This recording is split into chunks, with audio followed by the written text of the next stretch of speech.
So let's talk about when when is it appropriate to be hard on ourselves? And before we dive in here, I want to set the stage with what I mean by or what I mean when I say being hard on myself. And this is something I've found myself really struggling with is to try to balance when when is it appropriate to push myself and to lean in to hardship or lean into challenging things or to push myself to do something that I don't want to do or isn't necessarily comfortable, and when do I need to give myself grace. And so what I'm really talking about is the balance between grace and accountability. And this is something that I've talked about a lot if you've listened to this podcast, is that there's a time and a place to really lean in. There's a time and a place to recognize that discomfort creates growth. There's a time and a place to recognize that we're not always going to feel like doing what we want to do, and that on the other side of discomfort or friction is oftentimes the thing that we want to accomplish. It's oftentimes what's required to reach our goals. But just on the other side of that, in some kind of delicate balance, is the real need for grace, the real need to cut ourselves some slack from time to time, to listen to our bodies, listen to our minds, to understand what we need in that particular moment and know how to balance that. And it's a place I find myself a lot. And it's this kind of, again, delicate balance of, is now the right time to push? Is now the right time to kind of suck it up, so to speak, and move on? Or is now the time to take a break, to take some downtime, to take a day off, to relax, to make some other decision that isn't necessarily what looks and feels like forward progress? And I'll put forward progress in quotes because there's, as we'll recognize, or the point that I want to make is that there is nuance here, and that forward progress is also not being hard on ourselves, not pushing forward, so to speak, and giving ourselves that grace. But I want to weigh in today on some areas that I've identified upon reflection that that I check myself. So when do I lean in? When am I hard on myself? And again, what I mean by that is, when do I hold myself accountable? And this can go in both directions. It's these inflection points that we need to think about and we need to be critical of. But I think that it is challenging to push when we don't want to, and I think it is easy to cut ourselves slack when it is not necessarily appropriate. Again, I'm not advocating that we are always pushing forward. It's a delicate balance, but I'm always very I want to be very hyper aware in my own life of when it is necessary to make decisions that are in alignment with my goals, what I want to accomplish, and make sure that I'm balancing that accountability and grace appropriately. And I don't always get it right, but I did identify 5 areas, 5 key inflection points that I've recognized for me are key moments, key indicators that I need to be, quote unquote, hard on myself. And I'll identify what these are and kind of how that manifests in my own life, the actions that I take in alignment with those things. So let's get to it. When do I check myself, right? When are these moments where I say, hey, is this the right move? Do I need to make some other decision? Do I need to take some other action to make sure that I'm in alignment with the things that I want to do, that I accomplish my goals? Because again, it's not going to fall in our lap, right? I think we often find ourselves frustrated that we're not reaching our goals, or the needle's not moving, or we don't feel the way that we would like to feel, but we're not necessarily taking any action that should yield those results. And so here's 5 areas where I take action. And these are key things that I pay attention to, that when I have focused on them and when I have taken action in alignment with these key inflection points, things have changed. So first one is when I'm not in alignment with my non-negotiables. So when I am hard on myself, when I take action, again, when I hold myself accountable, is when I recognize that I'm not in alignment with my non-negotiables. Now, for those of you that have listened to this show, this is something that I talk a lot about, non-negotiables. If you're new, I'll give you a quick recap right now. Non-negotiables, I describe them as the things that you are willing to fight for every single day to show up in alignment with the life that you want to live and the fullest potential that you feel you're capable of. So those for me are exercise. So a daily movement practice. They're quality time with my family. They are carving out time and space for connection and community. Nourishing my body with good food. I love sharing meals with people. That's something that is important to me. So it's a non-negotiable. And then my last one is doing work that I care about and staying connected and contributing in an impactful way to the world through the work that I do. So those are my non-negotiables. So when I recognize that I'm not in service of those things, then I'm hard on myself, right? I want to check myself. So if I am not committed to, or if I've slipped from a daily movement practice, if I'm not moving or exercising and engaging with myself in a physical way and in every day, then I'm going to check myself, right? I need to hold myself accountable to the thing that I've said that I care most about. If I find myself not making time for dinner with my wife, that's something I want to check myself, right? That's something that's meaningful to me. I want to cook dinner. I want to share meals with people that I care about. And if that's not happening, then I need to check myself. If I'm not doing good work, right? So if I feel like I'm wasting my time, I'm spinning my wheels, I'm not making an impact, then I need to hold myself accountable. So if I'm not in alignment with my non-negotiables, and where I look for this is on my schedule. So if my calendar does not reflect the things that I've said I care most deeply about, then I need to hold myself accountable. And I've said this before, and I'll say it again. Show me your calendar, and I'll show you what you prioritize. Right? Now, notice I didn't say I'll show you what you care about, or what you think you care about, or what you've told other people you care about.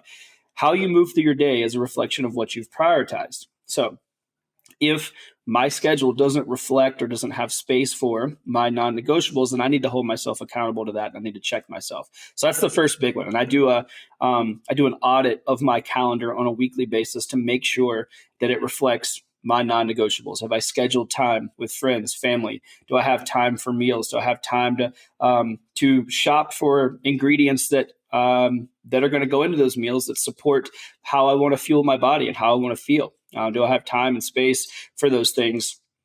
If yes, good. If no, then I need to make some decisions about how I'm going to shift that so that I'm in alignment with what I've said I care most about. Next is when I'm putting too much emphasis on motivation. So what I mean by that is when I find myself waiting for motivation, when I'm like, man, I really want to work out today, but I just don't feel like it. I just don't really feel that energized. The alarm goes off. I don't really feel super motivated to get up. I have a lot going on with work, and I just don't feel particularly motivated to put in the hours necessary to make that thing happen, or to get on a plane and go somewhere where I need to go to connect with people, to build the impact and make the impact that I want. Wherever that's at, in whatever area of my life, if I find myself putting too much emphasis on motivation, I want to check myself, because motivation, as many of you know, is a feeling. It's an emotion like any other emotion. And so just like happiness and sadness and anger and fear can come and go at any time, and they'll be replaced by another emotion, so too is motivation. And so I don't want to hang my hat on motivation. It is great when it comes. The days that I feel motivated, I want to ride that high. And I want to try to capture that. And I want to get as much energy out of that, as much accomplished from that as I possibly can. But it's going to be fleeting. And so the saying that I like to keep in mind, and this is from Brad Stulberg and Steve Magnus, I believe specifically Brad said this. And if you have talked to me, you know that I love these guys. They have the growth equation. They've written lots of books. And I love their no nonsense approach to kind of reaching our full potential. And they say that you don't need motivation to get going. You need to get going to get motivated, right? And I want to let that sink in, because I think that really is an important distinction, and actually a really important kind of switch to flip in our minds when we think about the balance of motivation and discipline. And so what often happens, or what happens every single time, is that when we get moving, well, lo and behold, we find ourselves more and more motivated, right? Action leads to action. So sitting around waiting for something to happen, waiting for motivation to come, and then being disappointed that we didn't take action because we lacked motivation is a self-fulfilling prophecy where we're going to continue to be demotivated. We're going to continue to not see the results that we want. And then lo and behold, we're going to be right about what we said we wanted, which was, I don't feel like it, and I'm not going to get results, and nothing's ever going to happen. And so why try? When you get going, you will be motivated. And now, again, not all the time, but it will happen more consistently. So when I find myself relying on motivation, when I find myself looking for it more often than not, or, I might stall a little bit to see if motivation comes, I check myself there. I say, you know what, let's get going and then see if motivation comes. Can I try to create that for myself? Because what is really motivating is to do great work, or to be proud of yourself, or to do something that you didn't necessarily feel like doing. That is a motivation in and of itself. And so we can kind of create that space and create that feeling for ourselves, irrespective of the emotion and irrespective of when it's available to us. Next is, I check myself when I'm not enjoying my work. So there's a lot of ways that I can slice and dice this. And I want to be clear that not every single moment is enjoyable. There are times when we have to put our head down and we just have to do the work, right? But one of my non-negotiables is doing work that I believe in and that I feel is impactful to the world around me and making a real impact. And so when I'm not enjoying my work, what that really says to me is that, one, I've said yes to the wrong things. So the first place that I recognize that is when I'm doing too much work that's not in alignment with the things that I actually want to be doing or need to be doing. So my highest and best.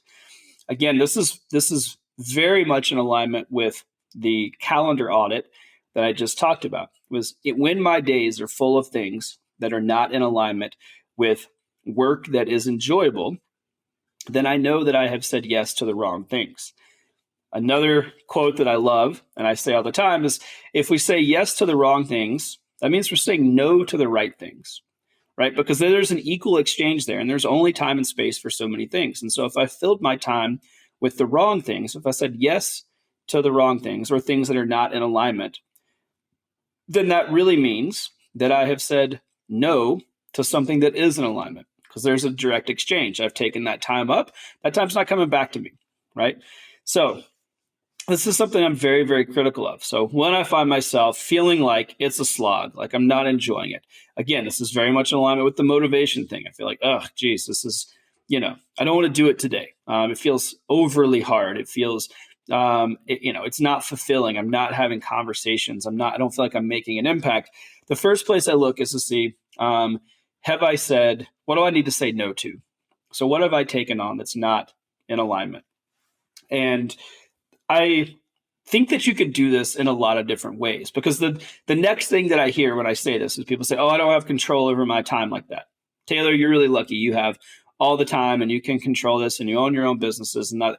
And that's a little bit true, although recognizing that when we do work, we are all beholden to whoever we're working for, right? So yes, I can control how I show up, and I can certainly be very clear about my mission and my vision and my values and how I say yes to things that are in alignment with that. But I still have to do a lot of stuff that is on other people's timelines or schedules. I have, client relationships I need to maintain. We have all kinds of moving parts, a team that I'm responsible for. The list goes on.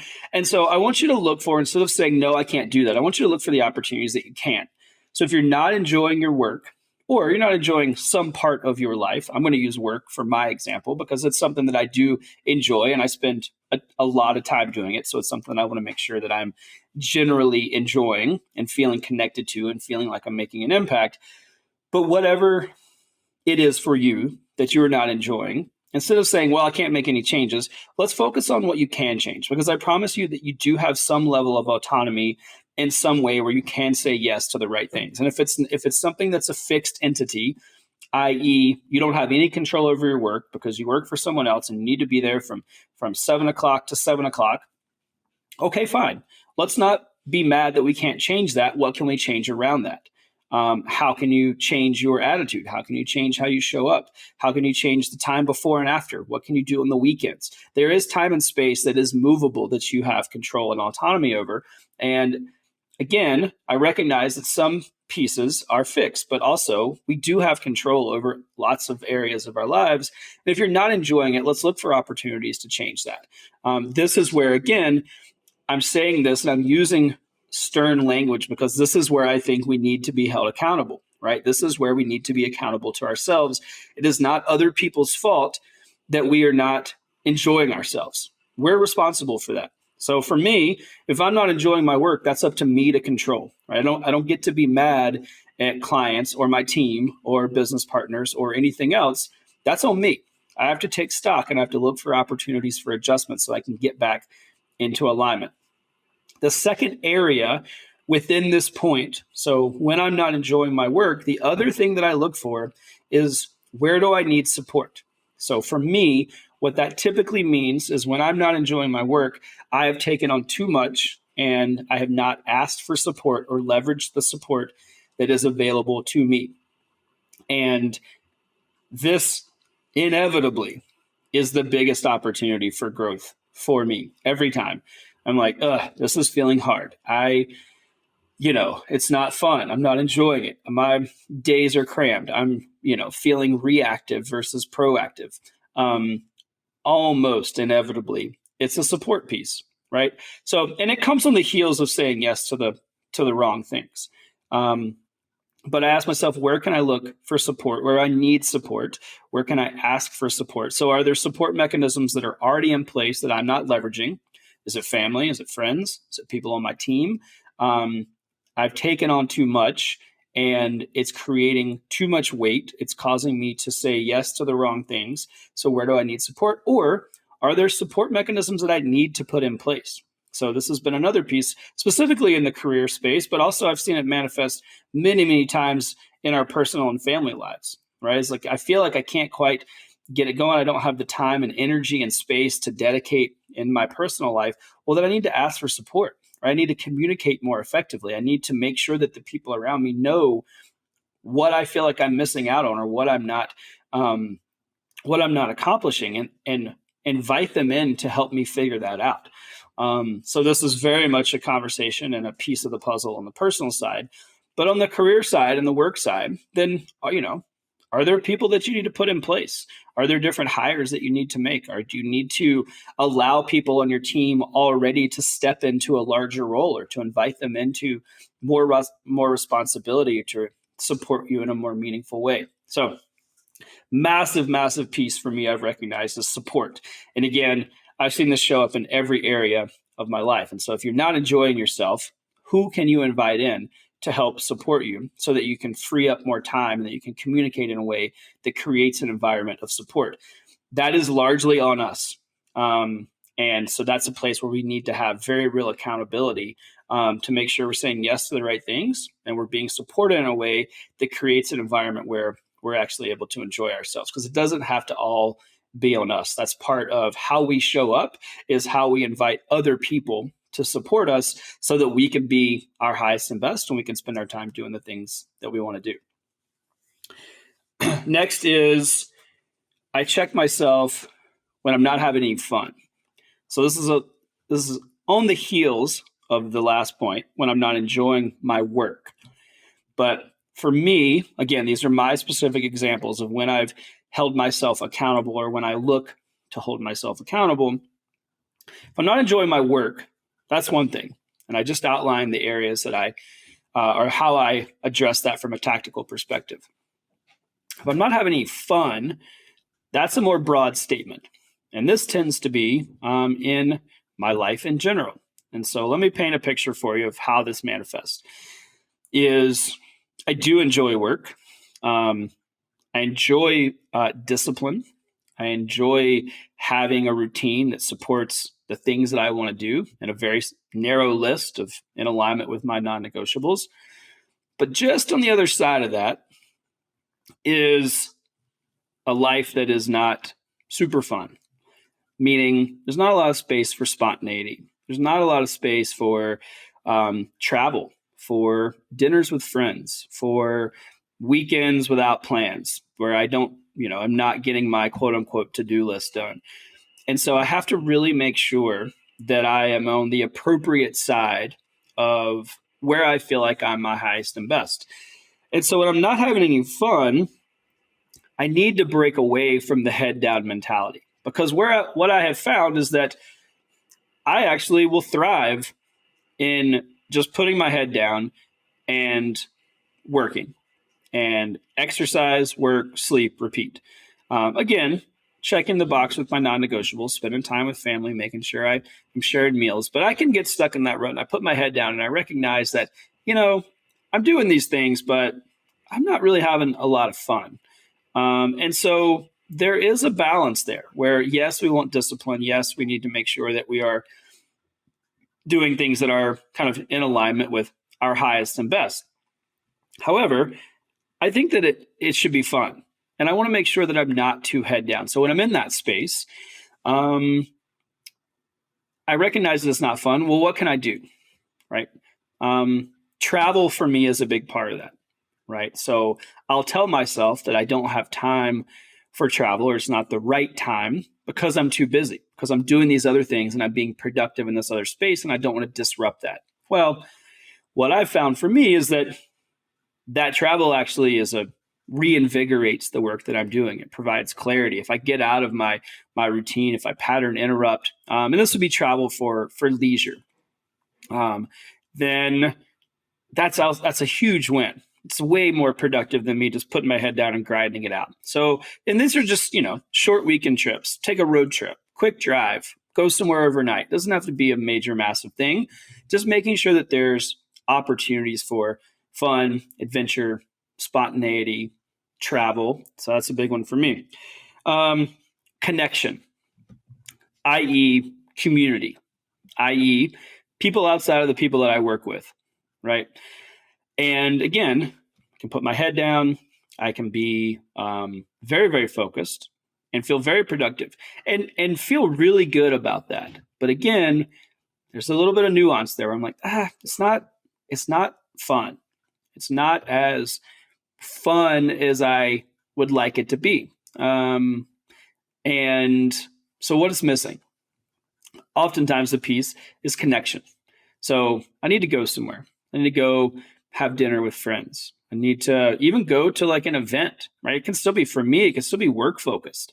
But I can go somewhere. I can listen to a speaker. I can go to a conference. I can go to a networking event. I can go somewhere that provides connection, that allows me to listen to other people, to engage in a way that is, pushes me, right? It's people that I don't know, I'm not comfortable with. And so I need to listen. I need to ask good questions. I need to be, someone who is outside of their comfort zone. And so that connection piece is really, really important. And I find that when I'm not having fun, those are the two pieces that are often missing, right? I'm heads down. I tend to spend that also, for me, ends up being a lot of time by myself.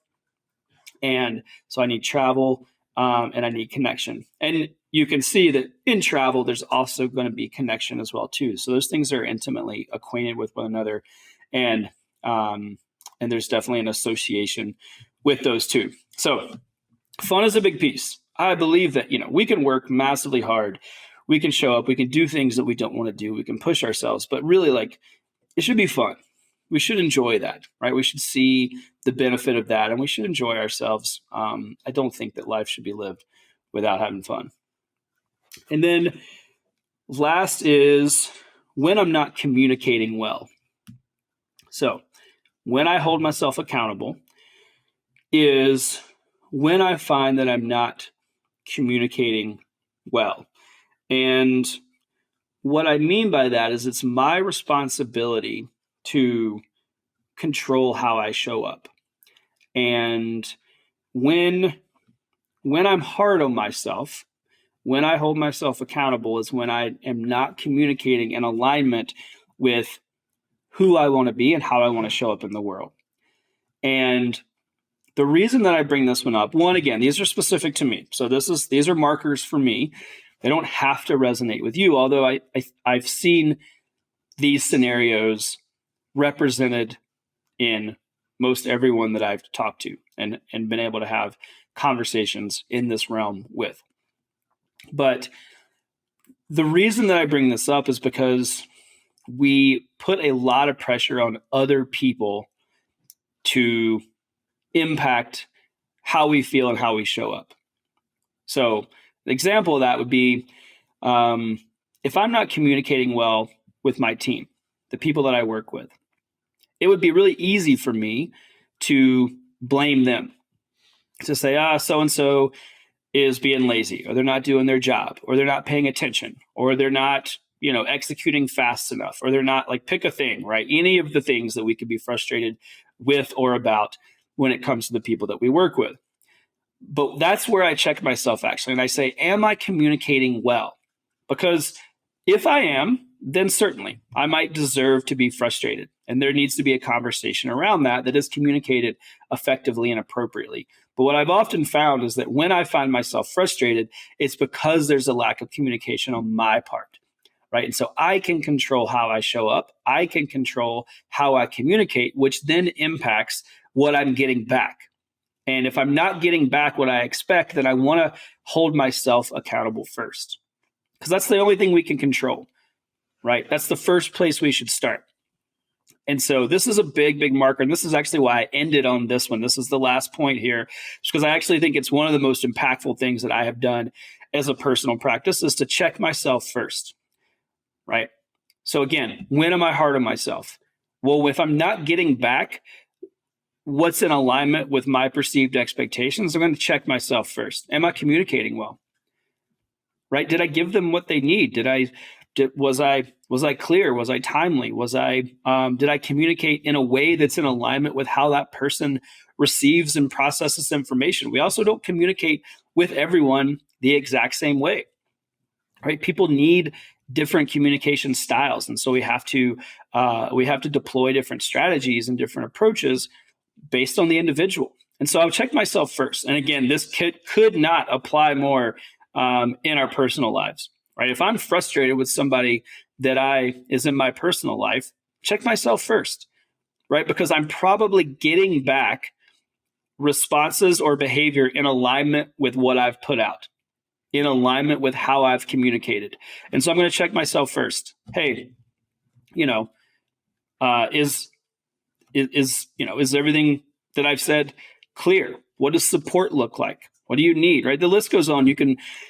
The language that you deploy is uniquely yours, and that is yours to master and refine. But I, again, can't stress enough that so much of our frustration is that we're getting back what we've put out in the world, right? We're getting back what we've put out in alignment with communication styles that are not adequate and not appropriate maybe for the situation. So when I'm hard on myself is when I recognize that I'm not communicating well, right? If I'm feeling frustrated, what can I do first? Let me control my response. Let me control my input. And then, and only if, and only when I know that that is appropriate and effective, then will I go out in the world and provide constructive criticism or feedback in the opposite direction. But I'm going to check myself first. And so this is a big one. I really want you to lean in here, because I can't tell you how many people I talk to that lead with frustration when really we should be frustrated ourselves. We're not communicating effectively. And so if you want to be hard on yourself, if you want to check yourself and hold yourself accountable, start with your own communication styles. This has yielded unbelievably massive results in my life. And I can't tell you how much it's diminished the frustration and stress that I feel on a daily basis when I just check my communication first and watch how that changes things. So quick recap. Again, to bookend this conversation, I'm not beating myself up, right? So when I say hard on myself, I do want to lean in, right? I do want to make sure that I'm holding myself accountable, but it's this balance between accountability and grace. What does that need to look like? When do I deploy grace? And when do I want to hold myself accountable? And this is a balance that we're in, that I certainly find myself in all the time.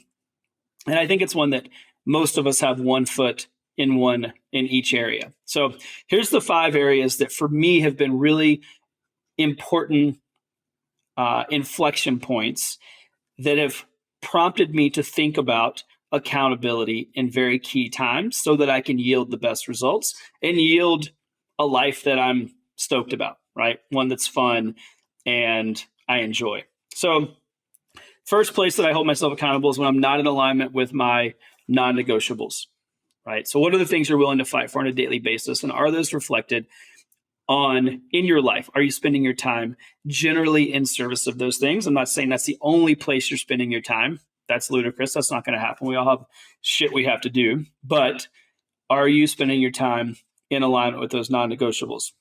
Am I putting too much emphasis on motivation? So if I'm waiting around to be motivated to get the results that I want, that's the place I'm going to hold myself accountable. Again, we need to get going to get motivated. We don't need to be motivated to get going. Next is when I'm not enjoying my work. Most specifically, the action that I take on that is I do an audit. What can I say no to? Have I said yes to the wrong things? And then can I look for support, right? Where are the opportunities for support, either in my existing infrastructure and places that I have access to support, or do I need to bring support in or look for it elsewhere so that I can not feel like I'm doing it all on my own, which ultimately is going to force me to say yes to the wrong things. Next is when I'm not having any fun. So again, this is different. If I'm not enjoying my work, that's one thing. If I'm not having any fun, that tends to be a more overarching feeling. And I want to take some specific actions on that. For me, it's community and connection and travel, right? That's the remedy for me. If I'm not having fun, it's because I'm putting my head down. I'm putting a little bit too much emphasis on kind of hardline accountability and discipline and moving the needle and checking the boxes, right? Insert whatever kind of adjectives you want there that are, in alignment with that mentality. And I need to have some fun. Life's too short. Let's face it. If you're not having fun, what are you doing? And last and most importantly, I hold myself accountable when I'm not communicating well. So when I'm not getting the results that I want, when I'm getting frustrated, when I'm getting back things that are not in alignment with my expectations, I check myself first. I am the person that has control over how I show up. I can't control anybody else, but what I can control is what I put out in the world. Our primary mechanism for what we get back is the communication that we put out in the world, right? So how we connect with people, how we communicate. So if you are frustrated, if you're finding yourself overly stressed, if whatever, check your communication first. Again, this has made a massive difference on a daily basis for me. You're in control of your communication. Ultimately, that is all you can control, is who you are, how you show up, and what you put out in the world. You can't control other people's responses. So why don't we try to do a really damn good job of it and refine our communication strategies and skills so that we can elicit the response and empower people to support us in a way that actually, lets us have more fun, lets us show up and enjoy our work, lets us create time and space for the things we want to do in alignment with our non-negotiables. So hope this was helpful. As always, I appreciate everyone. You guys are incredible. EnduranceMinded.com. You can scroll to the bottom, leave us a comment, let us know what resonates. You can also listen to all of our episodes there. We're also hosting all of our full-length episodes on YouTube. So this is an area we're leaning into. So if you enjoy listening to your podcast there, we have full audio and video versions of every podcast on YouTube. That's at Thomas Endurance Coaching. You can subscribe to our channel and you can consume all of our podcasts from the very first one all the way up to now on YouTube. And as always, rate, subscribe, share your favorite episode with a friend. I can't thank you enough, and we'll see you next time on Endurance Minded.